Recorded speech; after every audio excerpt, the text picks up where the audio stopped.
Here's some things I think don't exist. So if you're going to predict anything in the real world, here's some things not to use. I don't think self-esteem exists. There's really one scale. The Roman Taffarati made a self-esteem scale that's pretty good. But the standard one is the Rosenberg, and I can't remember how many items it has. 15 or something? Not enough items to really be reliable. I think there were, 25,000 published papers on self-esteem. Figure 10 grand a paper, which is, a comparatively conservative estimation. So you can do the math, 25,000 times 10,000. So that's the total amount of research funding that's gone into looking at self-esteem. It's like, well, what's self-esteem? It's a word. Actually, it's two words, right? But, and it's sort of something you think you might have or not have, but that's a figure of speech. That's not an empirical phenomena. And so most of extroversion is just neuroticism, as it turns out. It's like if you have a lot of negative emotion, you don't feel that good about yourself. Well, isn't that a surprise? You have a lot of negative emotion. And if you want to fix it up a little bit, then you can also subtract positive emotion from that, because if you have a lot of negative emotion and you don't have a lot of positive emotion, so that's neuroticism minus extroversion, then your self-esteem is even lower.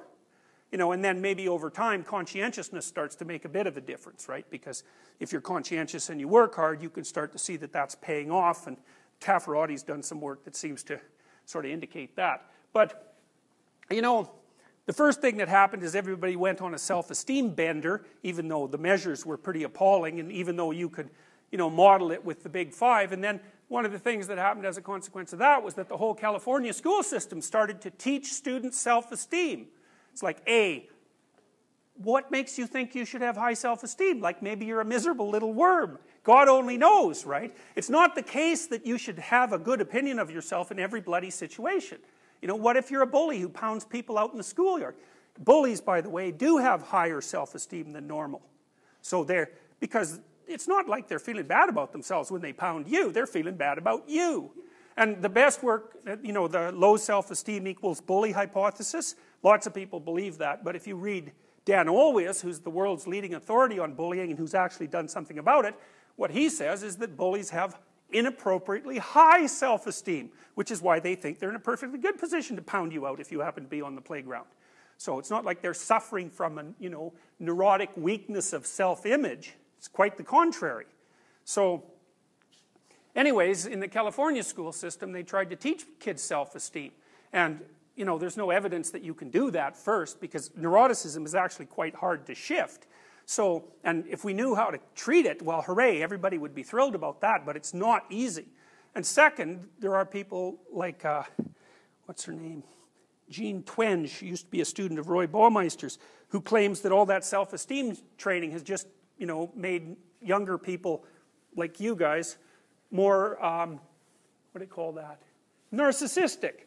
Yeah, because the self-esteem becomes disconnected from the actual accomplishment, because you might hope, well, you'd sort of feel good. How good should you feel about yourself? Well, you might say, well, you should grant yourself the right to exist like you do everyone else. That's sort of like a basic human right. As a human being, you're valuable. And then maybe you should sort of think you're about as valuable as other people roughly think you are. That seems about right? So the right amount of self-esteem would be your perception of your value within the context of a group. It's got to be something like that. So there should be a concordance, because like maybe you need to improve, could well be, And are you going to improve if you're feeling really good about yourself? Well, the answer to that is, well, we don't know. How much misery about yourself do you have to have before you're motivated to improve yourself? None? Well, that doesn't seem right, but we also don't know whether it's shame or guilt or anxiety or pain or, these negative emotions that motivate you. Now, it's clear that if you have enough negative emotion, that can paralyze you. But that's like depression and psychiatrically high levels of anxiety. That's not like low self-esteem. So that's a problem. I don't believe that working memory and executive function are distinguishable from IQ, especially G. Our research, we've done a lot of it.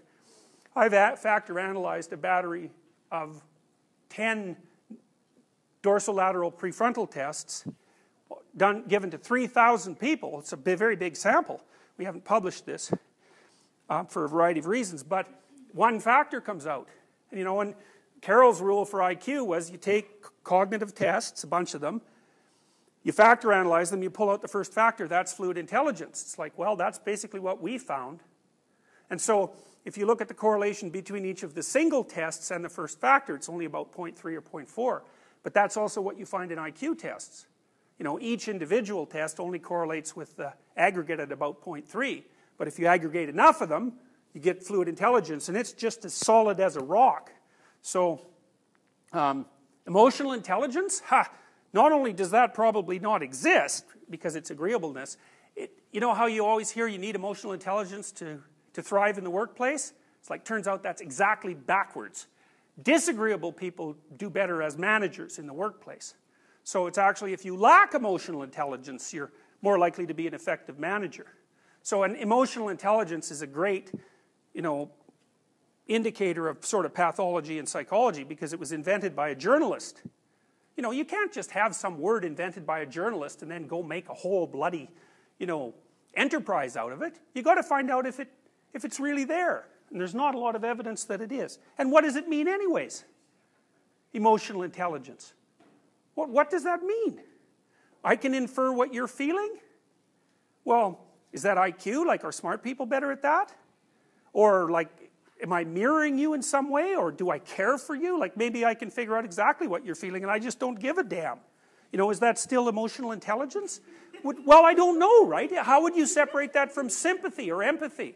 And what if you're over-sympathetic to someone? Is that emotional intelligence? Like, maybe you feel way too sorry for your children. So it's like you're all empathetic and all that, but you're not doing them any good. Or sometimes you would be, but sometimes you should say, you know, quit whining, go the hell outside. Because that's the right response sometimes. So, these things are not straightforward at all. And of course, emotional intelligence is generally measured with questionnaires. And we know the rule for questionnaires. What's the rule for questionnaires? That's right, exactly. It's measuring one or more of the big five, either well or badly. Okay. So, and as far as I can tell, that doesn't mean that personality has a five-dimensional structure. I'm not making that argument, because who the hell knows? I don't think it does, likely, although it's very difficult to say. But what the big five theorists have really demonstrated, as far as I'm concerned, is that if you factor analyze questionnaires, what you get looks a lot like a five-factor structure, and you can do that cross-culturally. And so I think we sort of nailed the question of how are questionnaires structured. So you can't just invent some new thing and term it something and then pretend it's something new without testing it against. And I would test it against IQ, because that bloody thing. We know, for example, IQ eats up most of the variance in disgust sensitivity scales. You'd think, well, why would IQ be related to disgust sensitivity? It's inversely related, by the way. The smarter you are, the less sensitive you are to disgust. Now, I don't know if that's because maybe your cortical inhibition of underlying, like, limbic motivational systems is better. Who the hell knows? We don't know why, but we do know that it's a major predictor. Orderliness also predicts. But the thing about IQ is that it predicts things that you'd never expect.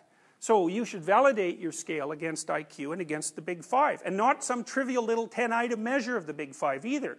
Because then, if you use 2 questions per trait, you're going to have a lousy measure of the big five, and if your stupid questionnaire predicts over and above that, all that means is that you didn't test it against, you know, you didn't set it up for a good challenge, you set it up for a weak challenge. So, grit, that's very annoying.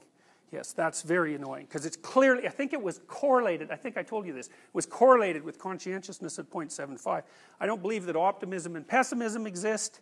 I don't believe that promotion and prevention exist.